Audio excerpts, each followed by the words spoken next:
Coach, what do we know about Louisiana Monroe? They play today, actually, up in Baltimore.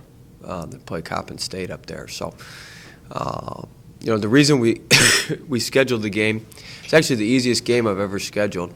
I scheduled it in a parking lot in Atlanta at an AAU event.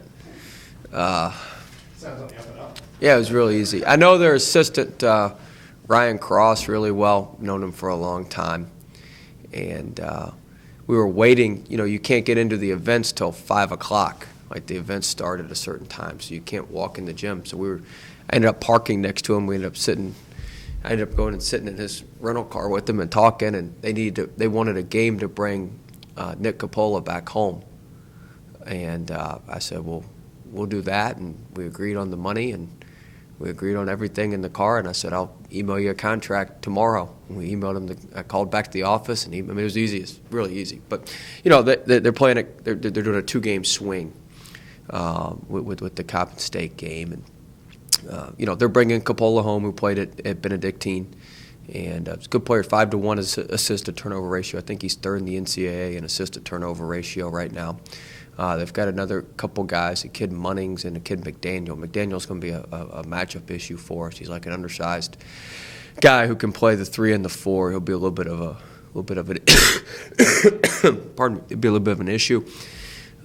So they're a capable team, and they'll be ready after they get warmed up today up at Coppin. Coach, after the Middle Tennessee State game, you said it was your biggest win of the season. Is that one that you can use as a platform to get ready for the conference season, it being such a crucial win? Well, we've got to. I told our guys yesterday, the craziest stuff happens on opening night and between exams and Christmas, like in college basketball. You just look at some of the scores, like Nebraska got beat by Gardner-Webb. UAB beat Southern on a tip-in and overtime Sunday night, and Auburn needed a prayer to throw in against Mercer to win that. So like crazy stuff happens during this week. And so we've got to be focused on getting better. The best teams get better this week because you only got so much time. You got time in the preseason. You got time over this this break where your team's got to get better. You get some time to work on yourself, and your team's got to get better. So we've got to focus on getting better, being better defensively, being better rebounding the ball, continuing to work on our turnovers. That's what we're locked in on, and that's what we were locked in on yesterday. And we'll lock in on that some more this afternoon, and certainly turn our attention more to Monroe this afternoon as well. You mentioned getting better. The rate of improvement, specifically on the turnovers for the Middle Tennessee State game, was almost like night and day. Old Dominion and at the games before. How impressed were you with your guys' ability to? You had the PJ Fleck that you kind of imposed on them. How impressed were you that they were able to kind of, I hate to say flip the switch, but 5 turnovers against Middle Tennessee? Yeah, it was good. It was good. We'll see if it was a one-game wonder or if it's going to start a new trend. We need to start a new trend and not just be a one-hit wonder here. So, we'll have a better idea after Thursday night whether where we stand with that. But certainly it was good to get it turned around for one game. It won us a game. If we'd have turned it over another couple times, we probably wouldn't have won. But we'll see how we. We'll see if we can continue to do that on Thursday. Are you able to do extra work this week because there are no classes? Oh yeah. It just be basketball. Oh yeah. We practiced twice yesterday. How does that work? How does that work? Go twice today too. How does that work in regard to what are you allowed to do NCAA wise? What how, are you restricted at all? Or no, when they're not in class, there's no time limitations. We lifted, practiced, came back at night, and did like a mini practice and shooting yesterday. That'll probably include practicing on Christmas. I'm just curious, being a college athlete, professional athlete, you have to make some sacrifices. But what are you going to do with the team? What's the team going to do on Christmas, before or after practice? Well, because of the way that, don't even get me started on our league schedule. But because the league moved our first game up to the 30th, and they don't like to tell you till a little while later, we had to move.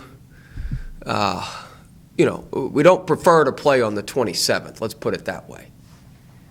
But you have to play 13 non-league games, and there's only so many dates where you can do it. And so it's not our preference to play on the 27th. It's not good for our fans. It's not good for our players. It's not good for anybody. But when you're put in that type of spot, that's what you got to do. And don't follow up on the league stuff because y'all are going to get me fined. So I'm not going to talk about that. All right? Because I know y'all are going to try to get me rolling. I'm not going to talk about that. So just don't even get me started. But yes, we would prefer not to play on the 27th. However, we are playing on the 27th, and we have 2 days. You got to have. We do everything 2 days prep. So our guys will be free to go home as soon as they can after our game on the 22nd. Obviously our rosters from all over the United States, all over the world. We got kids who can't go anywhere. So we'll do something. My wife and I will do something Christmas Eve for the guys, and then we'll practice. I mean, we're practicing Christmas night. Yeah, I mean, we're practicing Christmas night. That's part of it. Just part of the deal. How pleased were you with Samir on Saturday? Obviously, Jake Johnny had foul trouble. He kind of runs the ship for you there in the first half. Yeah, he played well.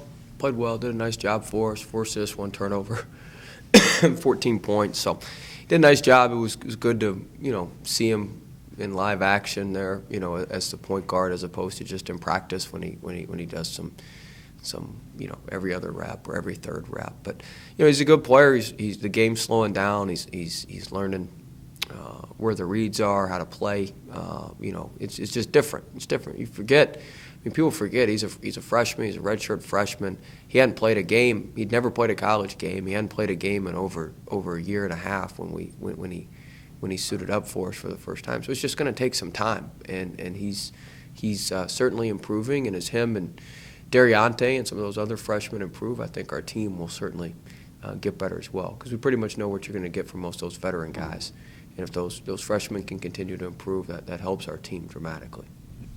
Coach, that start against Middle Tennessee State was probably one of the best of the season. How do you bottle that as you move forward? Well, we'll see. It's like I said, we're going to be one-hit wonder. We're going to have a trend. I mean, we've got to do the same, try to do the same thing against Monroe on Thursday. So, we'll see we'll see how it goes. You can't draw too many conclusions from one game, good or bad.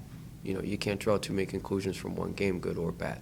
And so we've got to, see if we can continue to do the good and see if we can turn some of the bad into some good. What is the breakdown of when you start a game? Obviously, you want to dictate pace and flow and everything. What is the percentage, if you can qualify it like that, of plays in which you are able to dictate content and plays which you're taking what the defense gives you from the other team? And how is your roster moving more towards being able to dictate more often than just doing what? Yeah, I don't know about percentages, but I do think, I do think in the first 4 minutes of the game, the tone is set for the game, like how the game is going to be played, which team is going to be able to impose their will on the game. Basically, which set of rules the game's going to be played on. In our case, we hope it's played in an attacking kind of full court setting where we can press a little bit, where we get downhill and get in the lane. Some other teams, it just depends on who you're playing. So I think you certainly want to set the tone early about this is how the game's going to be played. We're going to play it how we want it played, or on the flip side is you realize real quick, like, oh man, the game's kind of going their way. We've got to be able to flip this as quickly as possible. So I think that's the main thing when you get started, is not only getting off to a good start, but sending a message that this is what it's going to be tonight. It's going to be played on our turf and with our rules. Do you think they're getting better at that? Even young guys who may not, it may take them a little bit longer to pick up on something like that during a game. Yeah, we're getting better. We work on it in practice. We start the game every day before, like before the middle game. The last thing we do in live practice the afternoon before is we start the game. I put 20 minutes on the clock and we play till the first media. Well, we were up 9-0 at the first media in practice, so that was a good sign that we're gonna start well. And so you try to practice that and ingrain it in their head, and it worked on worked on Saturday, and we'll see. We'll see what happens on Thursday for sure. How much of that is dependent on Jaquan Lewis and how he's able to start? Because he was the catalyst, really.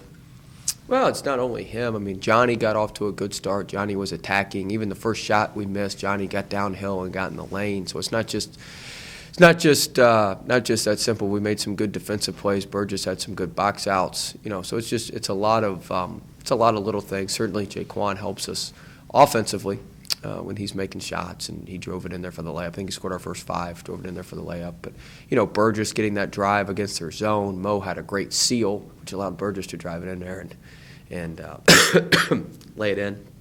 So it's just a matter of getting all those guys going a little bit. You mentioned knowing what you get from your veterans. You know Hamdi had it in him to get up for that block he had? What now? Did you know Hamdi had it in him to get up for that big block he had in the first half?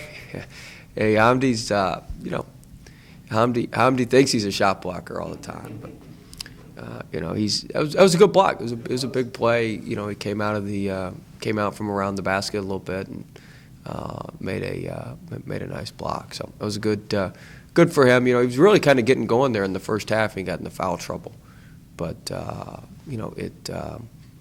it was hopefully we can continue to get him better. He's kind of hit a lull here. We haven't been able to play him as much. He's playing a lot more at the beginning of the season. So hopefully we can pick him up and get him back going a little bit. Maybe the block will springboard him. So let's hope, Mike. That'd be nice. Anything else? All right. Thanks, Coach. Thank you.